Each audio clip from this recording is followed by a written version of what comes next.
Ora, muito boa tarde, ou boa noite, ou bom dia, depende do lugar onde se encontrem. São todos muito bem-vindos. Agradeço a presença de todos vocês, agradeço também o recomeçarmos os nossos estudos, agradeço também a companhia aqui de uns irmãos que estão conosco pela primeira vez e agradeço muito a Deus por esta oportunidade de voltarmos a encontrar-nos, de voltarmos a partilhar assuntos tão importantes. Desde já vamos pedir a presença do Senhor de uma forma mais intensa e peço que todos vocês possam curvar as vossas frontes para uma oração. Querido Deus, querido Pai que está nos céus, ó Senhor, muito obrigada do fundo do nosso coração, porque o Senhor nos conservou a todos nós com vida e com saúde.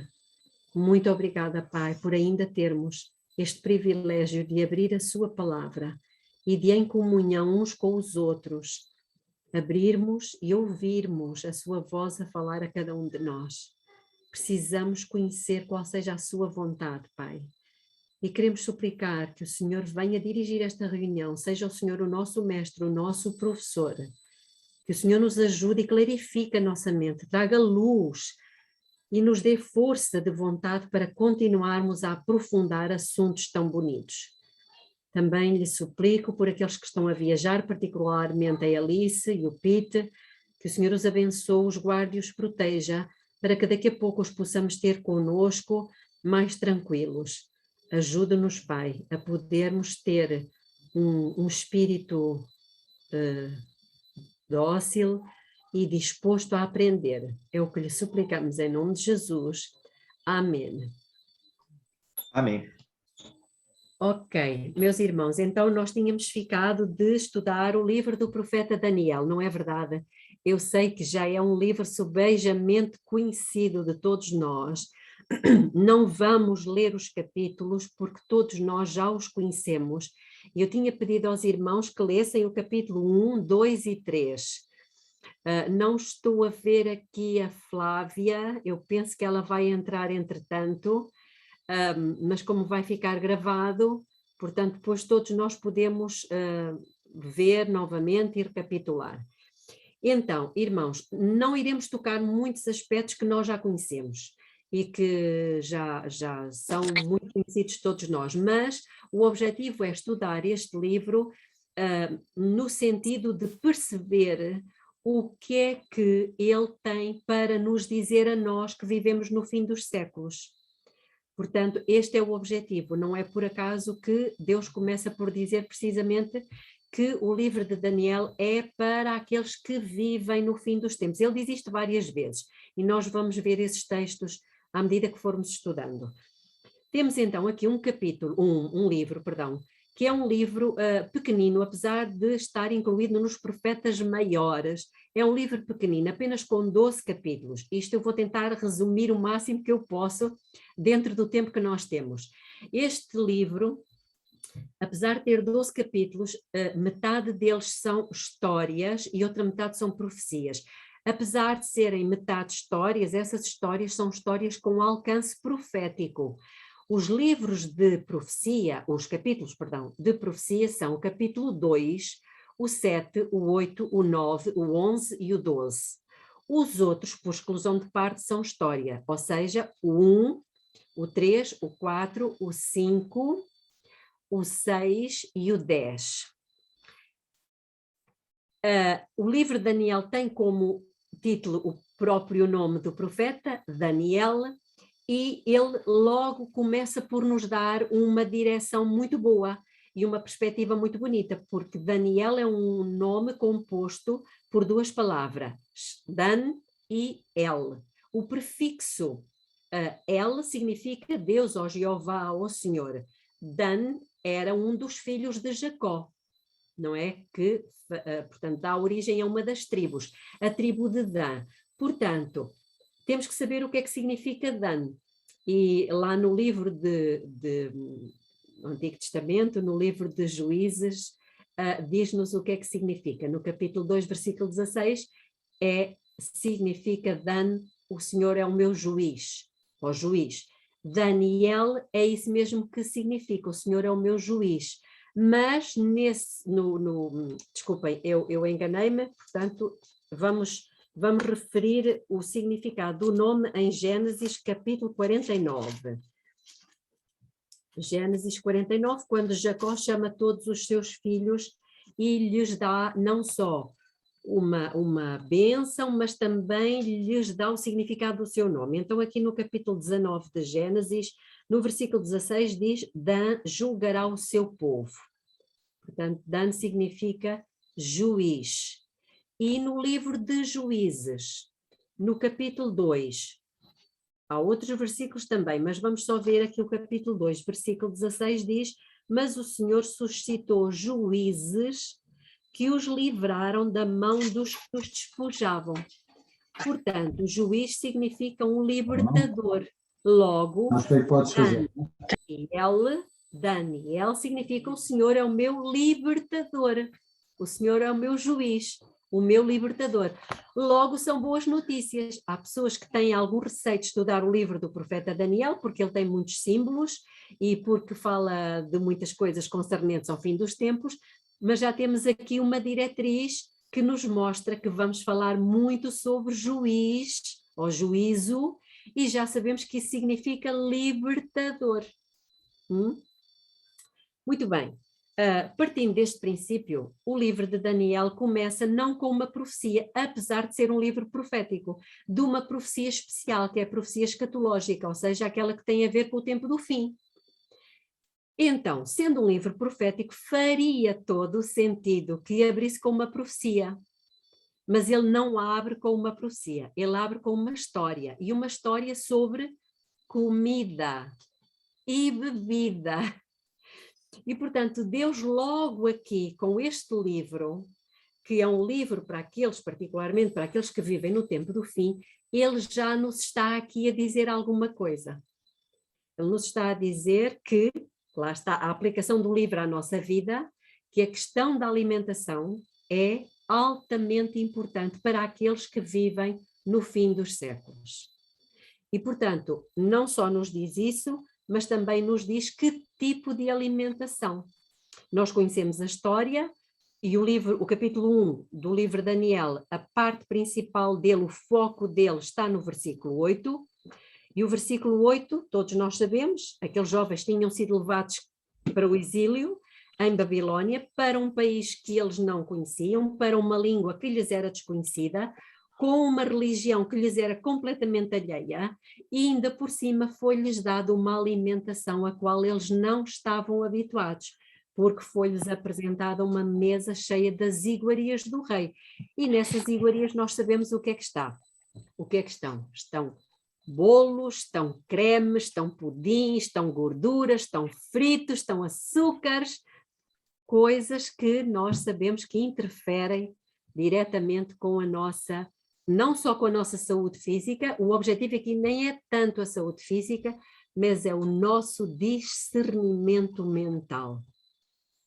E, portanto, estes jovens, tendo sido tirados das suas famílias e levados para um ambiente completamente hostil, eles sabiam que só poderiam permanecer firmes com a sua força de vontade, com o seu poder moral, com a sua capacidade para distinguir entre o bem e o mal. Eles até podiam distinguir entre o bem e o mal, mas se não tivessem força de vontade para escolher o bem, de nada lhes valeria.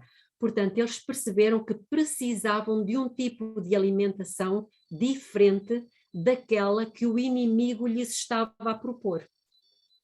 E, portanto, eles decidem não se contaminar. E aqui entra a nossa vida pessoal. O versículo 8 é para nós.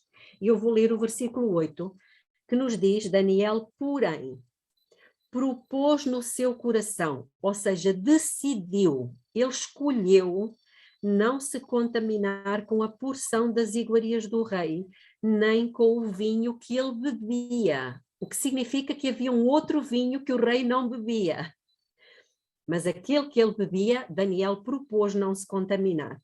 Portanto, de uma forma humilde, porque o povo de Deus, além de ser forte interiormente, é exteriormente humilde, ele pediu ao chefe dos eunucos que lhe concedesse não se contaminar. Esta é uma lição importante, irmãos. Nós, como povo de Deus que sabe que vai passar pelo tempo de angústia, nós precisamos fazer decisões. E decisões muito assertivas e muito firmes. Assentar no nosso coração, não nos contaminarmos. Claro que nós sabíamos que eles corriam um risco, porque em Babilônia, como também na Pérsia e noutros reinos, a palavra do rei era palavra de rei, e todo aquele que não cumprisse a vontade do rei arriscava-se a quê? A perder a vida. Arriscava-se a perder a vida. Portanto, nós temos aqui uma crise que podemos dizer que era uma crise de alimentação. Mas eles escolhem não se contaminar. E, irmãos, há outra lição aqui que precisamos tirar para nós. É que a partir do momento em que eles tomam a decisão de não se contaminar, o que é que Deus faz? Deus não nos deixa jogados ao nosso destino. O que vem a seguir, reparem o que é que vem no versículo 9. Ora, Deus fez com que Daniel achasse graça e misericórdia diante do chefe dos eunucos. Qual é a lição prática que nós tiramos deste capítulo e desta história? É que a partir do momento em que eu tomo uma decisão de não me contaminar, seja com o que for, seja com comida, com bebida, com vídeos, com conversas, enfim, com tantas outras coisas, podem ter a certeza que a partir do momento em que eu tomo essa decisão, Deus vem ao meu encontro. Alguém quis dizer alguma coisa? Podem intervir, irmãos, podem intervir. É só questão de abrir o micro, está bem? E foi exatamente isto que aconteceu. Sim, Alice. A partir do momento que nós tomamos a decisão que precisamos tomar hoje, Deus irá ao nosso encontro também. Exato. Decisão essa de sair para o campo, decisão essa de não tomar a picada, qualquer decisão desse tipo, Deus virá ao nosso encontro, quando está de acordo com a vontade dele. Exatamente. Ele só deseja que nós manifestemos a intenção de fazermos a sua vontade. Podemos contar com a sua ajuda, como diz aqui. Sabemos que havia outros jovens que também tinham sido levados de Jerusalém, eram do povo de Deus. Irmãos, eram adventistas do sétimo dia, porque os judeus eram adventistas e são adventistas, e também do sétimo dia. O que é facto é que o versículo 10 diz: e disse o chefe dos eunucos a Daniel: tenho medo do meu senhor o rei, que determinou a vossa comida e a vossa bebida, pois veria ele os vossos rostos mais abatidos do que os dos outros jovens da vossa idade. Aqui talvez não seja muito nítido, mas no versículo 15 diz o seguinte: e ao fim dos 10 dias apareceram os seus semblantes melhores e eles estavam mais gordos do que todos os jovens que comiam das iguarias reais. E, portanto, há logo uma diferença significativa entre aqueles que foram fiéis e os que foram infiéis.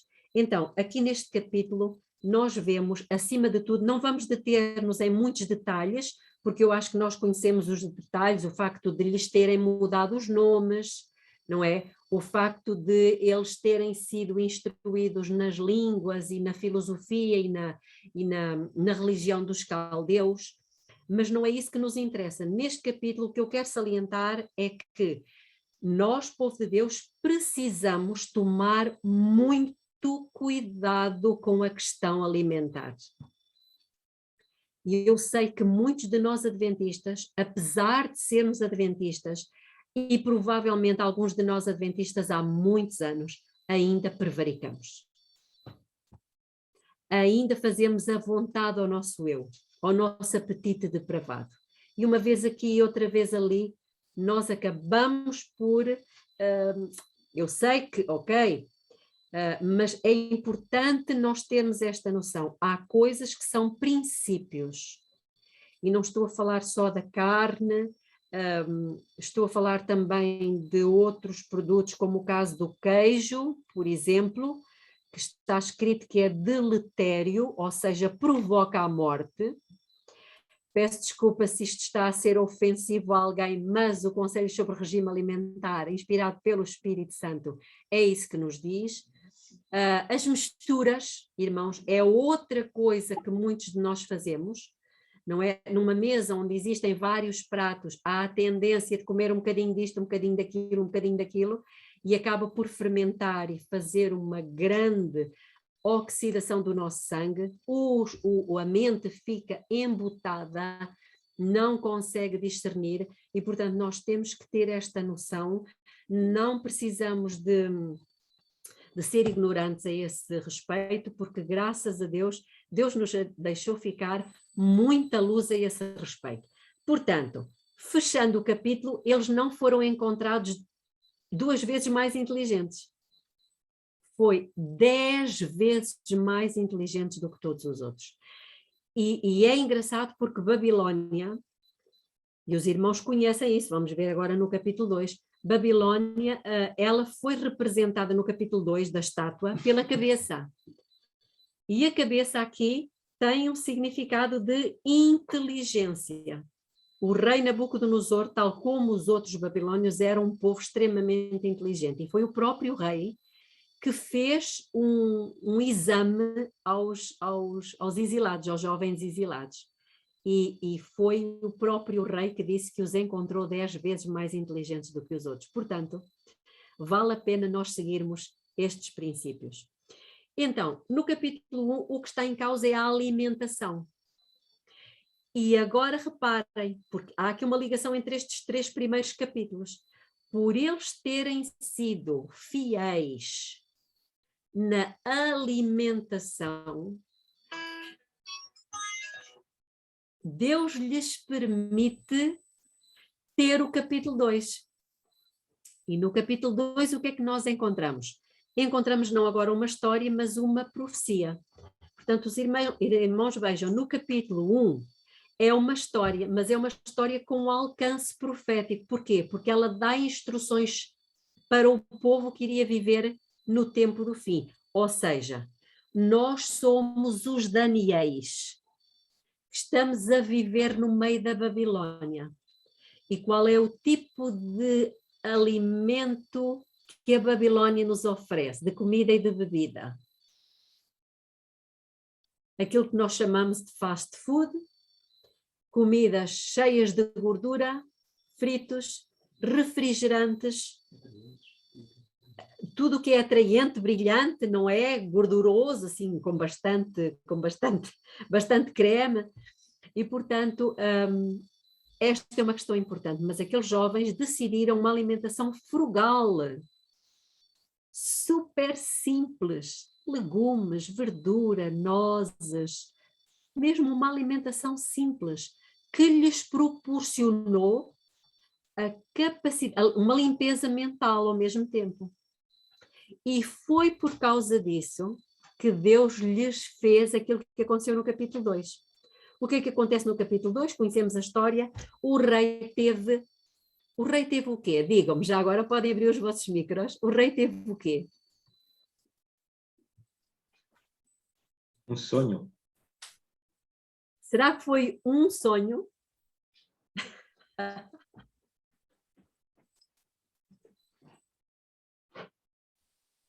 A irmã Susana pode abrir o seu micro. Foi um sonho que ele teve?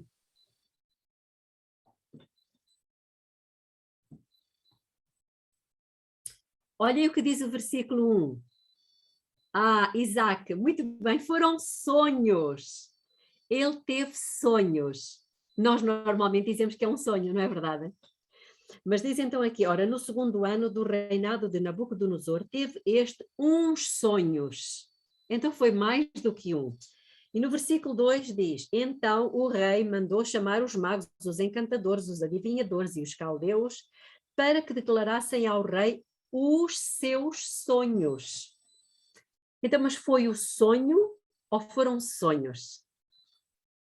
É fácil. Ele teve um sonho que ele sonhou várias vezes. Ou seja, foram vários sonhos, todos com a mesma estátua. Mais à frente depois diz que realmente, no versículo 3, diz: e o rei lhe disse, tive um sonho. Parece haver aqui uma contradição, não é? Então ele teve um sonho ou teve sonhos? Bom, ele teve vários sonhos em que ele sonhou com a mesma coisa. Irmãos, eu estou a dizer-vos isto apenas para nós termos,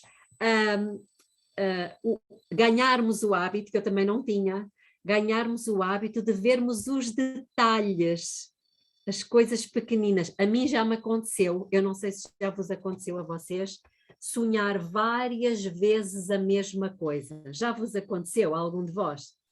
Já? A mim já me aconteceu. Eu sonhei várias vezes com o mesmo episódio, em que eu estava numa praia pequenina, só tinha rocha e tinha o mar à frente e o mar começava a vir, e eu ficava sem espaço para fugir. O sonho era sempre o mesmo, mas eu tive esse sonho várias vezes e eu soube depois o que é que ele significava. Ok, muito bem. Então, o rei teve aquele sonho e esqueceu-se, mas ele ficou extremamente perturbado e ele estava aflito para saber o que é que o sonho queria dizer. Então ele manda chamar aqueles astrólogos, não é, os caldeus, os astrólogos, os videntes, os adivinhadores, os bruxos todos, manda chamar para que eles lhe dissessem o que é que ele tinha sonhado. Então, se eles eram adivinhadores e se o rei lhe pagava o salário, tinha todo o direito de exigir o trabalho bem feito, certo? O que é facto é que eles não conseguiram dizer ao rei o que é que ele sonhou. E eles disseram, ó rei, diz lá o que é que tu sonhaste, porque depois nós damos a interpretação. Ok, eu que não sou adivinhadora, também consegui arranjar uma interpretação para o rei. E o rei disse, não, vocês têm palavras mentirosas para dizer na minha presença. Não, eu não me lembro do sonho. Portanto, se vocês não me fizerem saber o que é que eu sonhei, vocês só têm uma sorte. Vão ser todos destruídos, todos mortos. Muito fácil. E foi exatamente isso que o rei decidiu fazer. Mas o que é que acontece? Entra em cena o nosso Daniel, não é? Que ouve dizer que realmente o rei queria destruir todos os sábios. O Daniel não estava incluído na classe dos adivinhadores, nem dos astrólogos, mas ele pertencia a uma classe de pessoas que era dedicada à matemática, às ciências, às letras, e portanto quando ele ouviu dizer isto, o que é que ele pensou? Bom, só há uma pessoa que eu saiba que consegue solucionar o mistério do rei. E então, versículo 14, então Daniel falou, avisada e prudentemente a Arioque, capitão da guarda do rei, que tinha saído para matar os sábios de Babilônia. Pois disse a Arioque, capitão do rei, por que é que o decreto do rei é tão urgente? Então Arioque explicou o caso a Daniel, portanto Daniel não sabia o que é que se estava a passar, porque como eu disse há pouco, ele não fazia parte daquela classe de adivinhadores. Ao que Daniel se apressou ao rei e pediu, mais uma vez, a humildade de Daniel. Ele não exige, ele não chega ali cheio de orgulho e presunção, dizendo, eu sou capaz de saber o que é que o rei sonhou. Não, ele vai pedir ao rei que lhe designasse o prazo para que desse ao rei a interpretação. E o que é que o Daniel faz? Faz uma reunião de oração com os seus amigos, aqueles que estavam no mesmo espírito que ele. Eram todos os que vieram de Jerusalém? Não. Eram aqueles que realmente tinham sido fiéis na questão alimentar.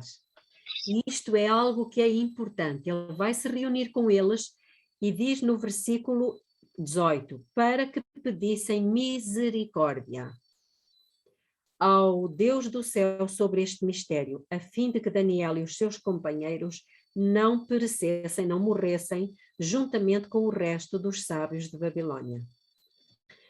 Eu gostava agora aqui de parar um bocadinho para salientar um aspecto.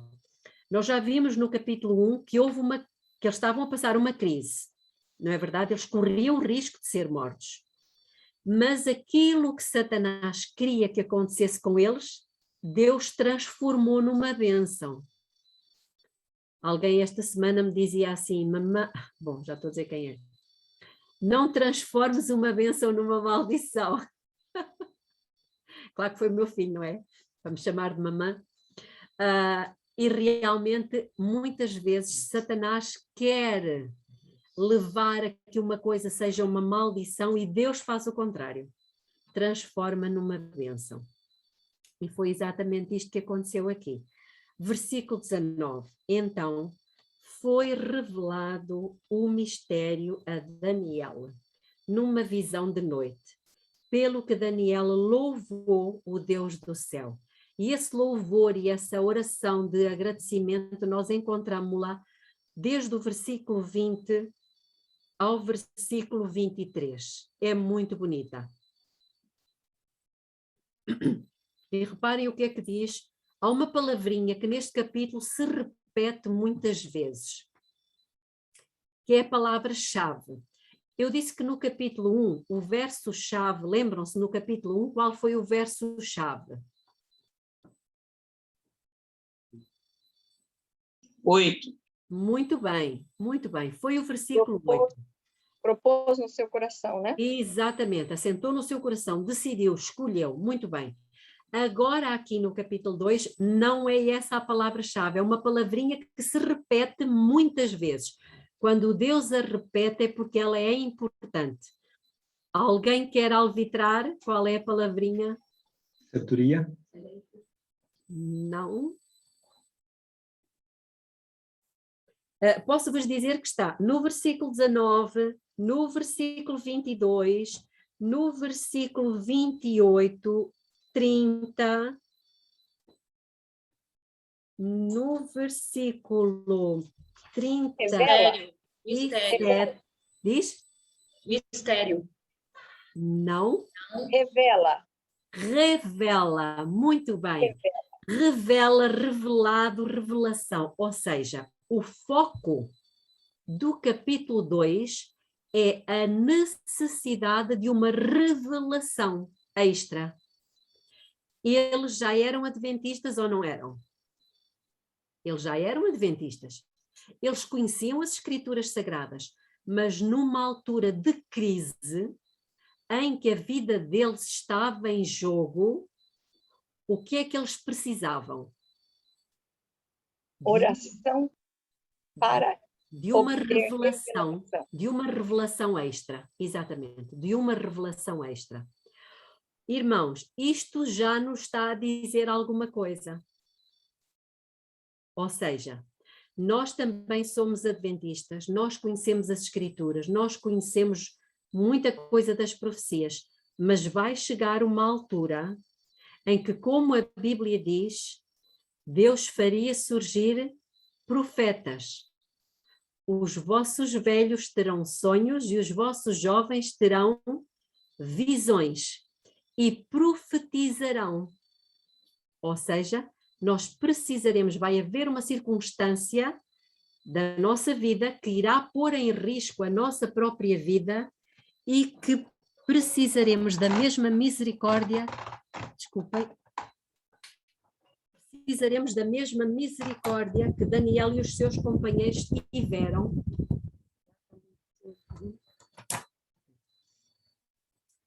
Precisaremos de uma revelação extra. E Deus, como diz o hino que nós cantamos, sim, Jesus contemplará a fé. Ele não deixa de nos dar o seu auxílio. Numa crise, Deus vem ao nosso encontro e vem dar-nos a solução para o problema. E foi exatamente isso que aconteceu com o Daniel e os seus companheiros. Deus lhe dá a revelação. E isso levou a que não só eles fossem conservados com vida, mas os outros sábios também beneficiaram disso. E o Daniel acaba por dizer ao rei: olha, rei, o que tu sonhaste foi isto. Então ele começa a dizer ao rei: sonhaste com uma estátua imponente, que curiosamente tinha umas medidas interessantes e que era composta de 4 metais: cabeça de ouro, peito e braços de prata, coxas e ventre de cobre, pernas de ferro e pés de ferro e barro. E depois continuou a dizer o Daniel, e depois viu-te uma pedra que foi cortada sem mão, e não bateu na cabeça da estátua, bateu nos pés da estátua, esmiuçou-a toda, o ouro, a prata, o cobre, o ferro, o barro, e que se transformou numa grande montanha que cobriu toda a terra. Então, ele dá-lhe a revelação, que vai desde o versículo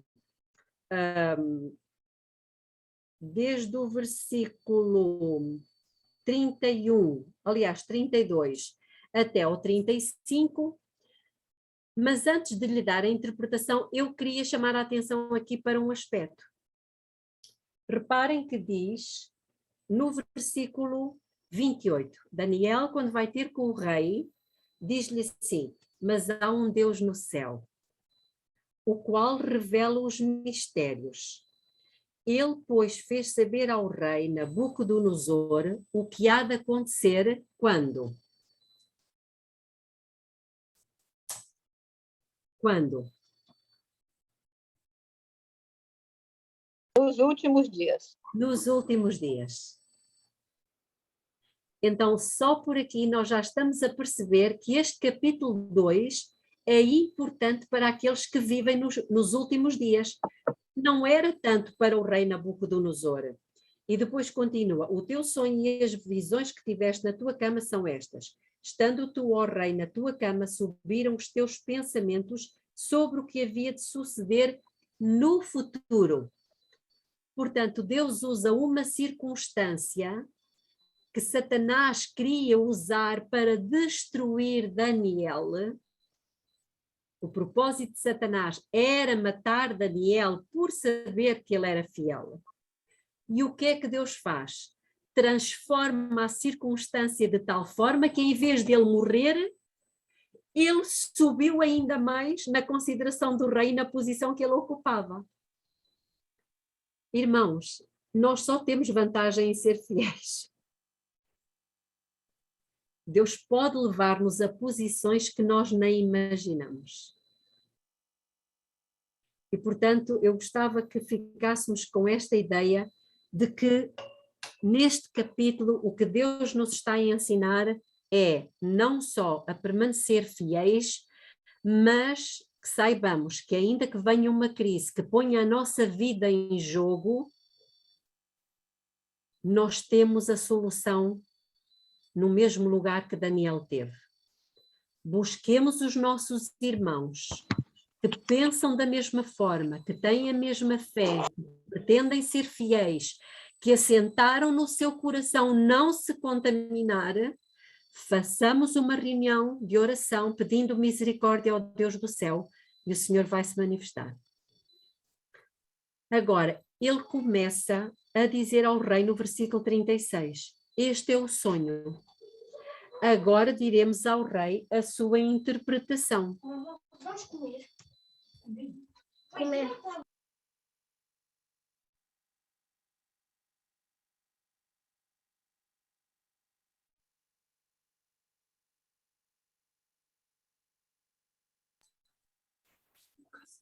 Peço desculpa. Versículo 37. Tu, ó rei, és rei de reis, a quem o Deus do céu tem dado o reino, o poder, a força e a glória, e em cuja mão ele entregou os filhos dos homens, onde quer que habitem os animais do campo e as aves do céu, e te fez reinar sobre todos eles. Tu és a cabeça de ouro. Irmãos, eu acho isto incrível. Como é que uma pessoa comum, não é? Um comum mortal como nós, não só tem a visão que Deus lhe deu do sonho, mas ainda sabe exatamente a interpretação. Então ele começa por dizer ao rei, tu és a cabeça de ouro. E se aquele metal, o ouro, era símbolo da Babilónia, o que é que vinha a seguir ao ouro? a prata, que é inferior.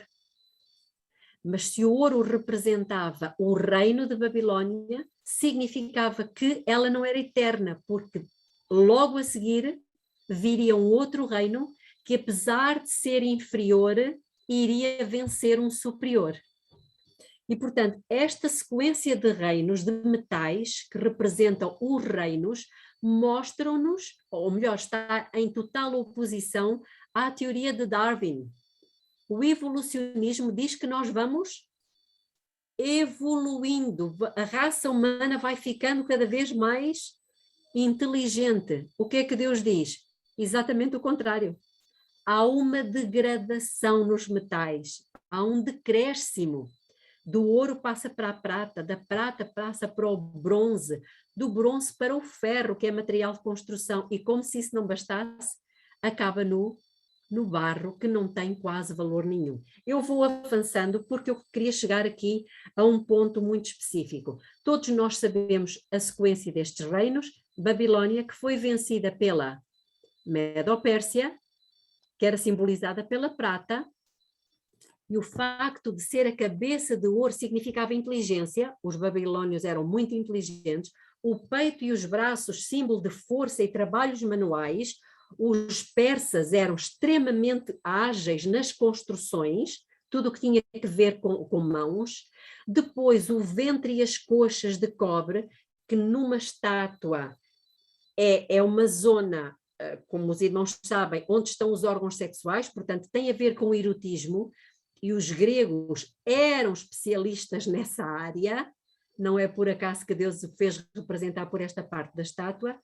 E depois as pernas de ferro, curiosamente eram 2 pernas, simbolizava isto, como é conhecido na história, o Império de Ferro, Roma. O facto de serem 2 pernas, sabemos que o Império Romano se dividiu em 2 partes, o Império Romano do Ocidente e o Império Romano do Oriente. As pernas, algo com que se caminha, com que se marcha, e não é por acaso que nós em português temos um ditado que todos os caminhos vão dar a Roma. Porquê? Porque Roma foi o primeiro império na história a construir uma rede de estradas como não havia até àquela altura. Precisamente para que a informação pudesse chegar o mais rapidamente possível de Roma a todas as partes do império e vice-versa. Irmãos, nós hoje vivemos num tempo em que temos não uma rede de estradas, mas temos outra rede. Como é que se diz rede em inglês? Net.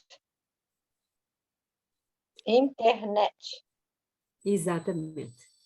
Foi construída para aqueles que vivem no fim dos tempos uma rede que conecta rapidamente e faz chegar a informação. Isto porquê? Porque Satanás não é onipresente. Então ele precisou de construir alguma coisa que lhe permitisse chegar a informação em segundos. E não há outra época na história em que isso pudesse acontecer a não ser a nossa. E por isso nós estamos a ver que os últimos acontecimentos estão a ser muito rápidos. E depois sabemos que o ferro, representando o Império Romano pagão, porque nós estamos a falar numa sequência de impérios políticos, depois chegamos aos pés. E os pés, curiosamente, também são de ferro. Ou seja, o Império Romano não morreu. Ele simplesmente está misturado com o barro. E se cada metal é representativo de um império, o barro também tem que ser representativo de alguma coisa, tal e qual como a pedra. Antes de chegarmos aos pés de ferro e barro, irmãos, o que é que representa a pedra que bateu nos pés? 1 Coríntios 10:4 diz que a pedra era Cristo, a pedra era Cristo. Portanto, a pedra é efetivamente Jesus Cristo. E o que é que será o barro? Bom, para não perdermos muito tempo, o barro simboliza a igreja. Isso encontra-se em Jeremias, no capítulo 18, quando Deus chama o profeta para ele descer à casa do oleiro. Porquê? Porque este barro, diz-nos aqui no capítulo 2 de Daniel, que era barro de oleiro. Então não era um barro qualquer, não era um barro para se tomar, era um barro para se moldar. E este barro simboliza a igreja, mas não é a igreja toda. São aqueles que se permitem ser moldados como barro. Todo aquele que é intransigente, que é rebelde, teimoso, que insiste em fazer a sua vontade, está a dizer que não é barro de oleiro, que o Senhor não o consegue transformar. E, portanto, aqui nos pés de ferro e barro, Deus está-nos a mostrar uma geração. Nós habitualmente dizemos que os pés de ferro e barro simbolizam a Europa. Numa primeira fase, sim. Mas a pedra, que é Cristo, quando vier, ele não vem só para a Europa, pois não? Não. Até porque ela inicialmente foi composta de 10 reinos, os 10 povos bárbaros, que vieram do norte da Europa e fragmentaram o Império Romano em 10 partes, daí os 10 dedos, mas nós sabemos que a dada altura, quando surge o chifre pequeno, depois vamos ver isso no capítulo 7, quando surge o chifre pequeno, ele arranca 3. Portanto, em lugar de 10, ficaram 7. Logo, não pode de maneira nenhuma ser a Europa apenas, porque Jesus, quando vier, ele vem para todo o mundo. Mas isso são cenas do próximo capítulo. Desculpem eu estar a falar isto muito rapidamente, porque eu penso que estou a falar para pessoas que já conhecem as profecias de Daniel de cor e salteado, não é? Penso eu. Oh, não sei se alguém quer fazer alguma questão até agora. Conhece as profecias, mas não decora e salteado. Ok. Conhece Pronto. a teoria, mas não decora e salteado. Ok. Pronto, então, esta mistura do ferro e do barro, sendo o ferro símbolo do poder político e o barro símbolo do poder religioso, nós aqui já temos o fim dos séculos como uma mistura de política com religião. E isto nós estamos a ver hoje assim de uma forma muito nítida. Nós estamos a ver, meus irmãos, 198 países do mundo, poder político, em 2015, assinando um acordo com a besta, poder religioso, não é verdade? Quando a besta está a dar linhas de orientação através da encíclica Laudato Si. Portanto, nós estamos a ver aqui um casamento adúltero entre a política e a igreja, quando a única autorização que Deus nos deu para a igreja é que ela deveria ter uma ligação com quem? Com Cristo, ponto. A igreja, a política é boa sim, a igreja é boa sim, mas cada uma no seu lugar. Não dá para misturar os dois. E, portanto, Deus está-nos aqui a dizer que nós que vivemos no tempo dos pés de ferro e barro, precisamos visualizar que cada coisa no seu lugar. E quando nós permanecemos fiéis a Cristo e unicamente às orientações de Cristo, quando isso acontece, nós podemos ter a certeza de que quando precisarmos de uma revelação extra, o Senhor nos dará. Recapitulando, capítulo 1 fala da alimentação e por eles terem sido, agora eu quero que prestem atenção, por eles terem sido fiéis na questão da alimentação, Deus lhes pôde dar a revelação. E agora vamos para o capítulo 3. O que é que o capítulo 3 tem a ver connosco? Irmãos, tem tudo a ver connosco. Agora o capítulo 3 já não é um sonho do rei, agora é o próprio rei a tomar iniciativa de construir uma estátua. Mas agora uma estátua toda de ouro, como que se ele estivesse a dizer: Irmã Cleonice, diga. Irmã Cleonice, quer dizer alguma coisa? Espera aí um pouquinho. Eu nunca ouvi pastor nenhum explicar que eu ouvi assim quando Jesus voltasse, a estátua, né, essa pedra ia quebrar toda a estátua, mas nunca ouvi falar em virar um grande monte. Então, eu queria que você me explicasse isso. Ok. Irmã, isso encontra-se, como nós já vimos aqui, não vimos porque acabámos por não ler, mas no versículo 34, diz que estavas vendo isto quando uma pedra foi cortada sem auxílio de mão, a qual feriu a estátua nos pés de ferro e de barro e os esmiuçou. Então foi juntamente esmiuçado o ferro, o barro, o bronze, a prata, o ouro, os quais se fizeram com uma pragana das eiras no estio, e o vento os levou e não se podia achar nenhum vestígio deles.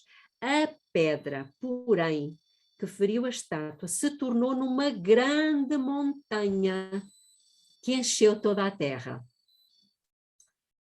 Eu não sei se os irmãos sabem o que é que isto significa.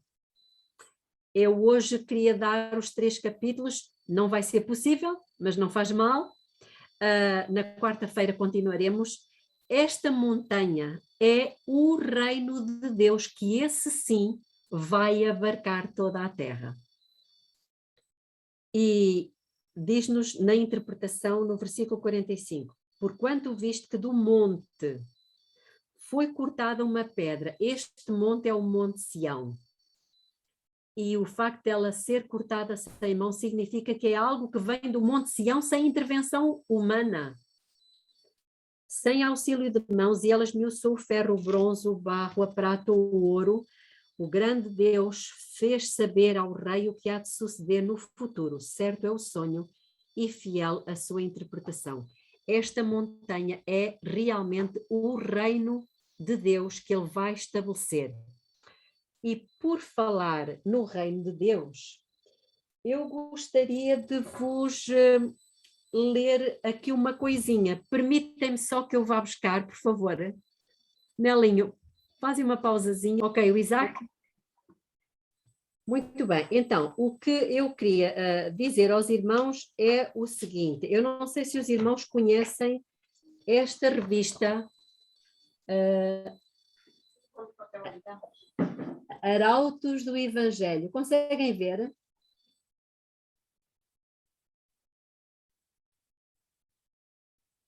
Esta é uma revista católica, é um órgão oficial da Igreja Católica. Eu tenho várias, interessantíssimas.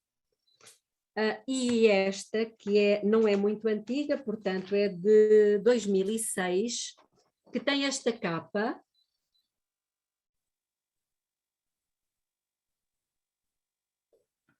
Eles aqui estão a fazer o estudo do sonho dos 4 impérios, ou seja, eles estão a estudar precisamente o capítulo 2 de Daniel. E o que é engraçado é que eles vão dizer o que é que significa o ouro, a prata, o bronze, o ferro, os pés de ferro e barro.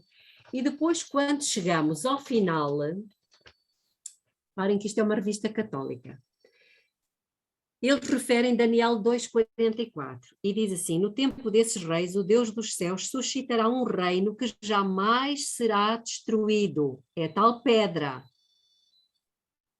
Perdão, é tal montanha, o reino que jamais será destruído, a montanha, e cuja soberania jamais passará ao outro povo. Destruirá e aniquilará todos os outros, enquanto que ele subsistirá eternamente. E agora a revista faz a pergunta: que reino é esse?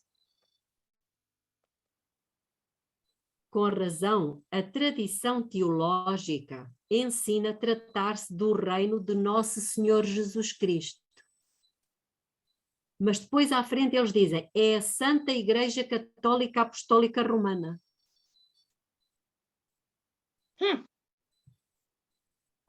Está aqui.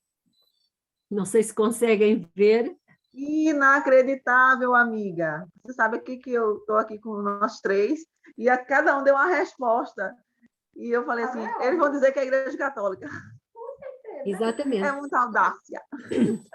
Dizem aqui claramente, é a Santa Igreja Católica Apostólica Romana, a qual já mesmo durante as perseguições movidas pelos imperadores e os seus maus conselheiros, começou a espalhar-se irreversivelmente pelo mundo inteiro. Então, estão a ver que eles se colocam no lugar da pedra, que é Cristo. O que é que isto nos interessa?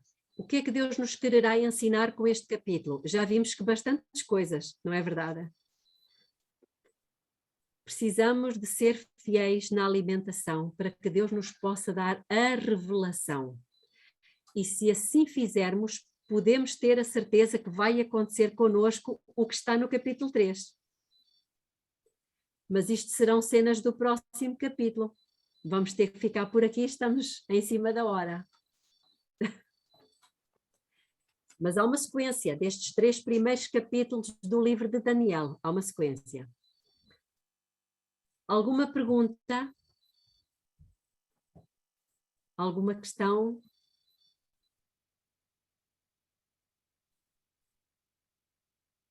Não havendo, vamos fazer uma oração, está bem? Querido Deus, eterno Pai que está nos céus, nós estamos na sua presença, Pai, infinitamente gratos, porque o Senhor nos dá tanta luz, tantos ensinamentos, para que não precisemos errar, para que o seu nome possa ser glorificado no nosso raio de ação.